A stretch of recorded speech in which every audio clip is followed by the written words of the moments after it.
Ever wondered what lit or savage means in youth slang? Are you often left scratching your head when a teenager drops a flex or stan into conversation? Well, worry no more. Today, we're going on a linguistic journey into the world of youth slang, a vibrant and ever-evolving language style that's as fascinating as it is baffling.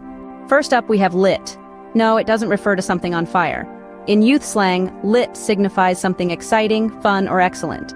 If a party is lit, it's an event you definitely don't want to miss. Next, we dive into the world of savage, a term that's far removed from its traditional meaning. Savage in youth slang refers to someone or something that's incredibly cool or impressive, often with a bit of a rebellious edge. Moving on, we encounter flex. This term has nothing to do with muscles, at least not directly. A flex is a boast or show-off about something. If someone is flexing, they're likely showing off their latest gadget, accomplishment, or anything they're particularly proud of. Then there's stan. This term originated from an Eminem song about an obsessive fan named Stan.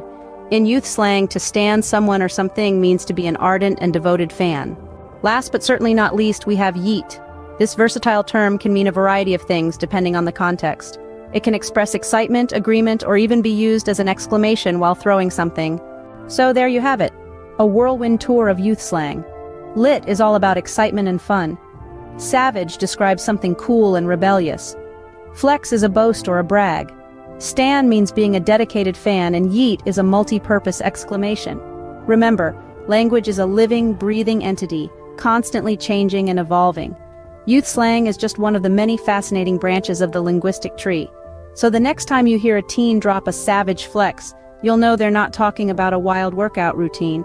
In the end, understanding these terms is more than just keeping up with the kids. It's about appreciating the creativity and dynamism of language. After all, who knows? One of these slang words might just become the next cool. So stay lit, keep it savage, and remember, language is the ultimate flex.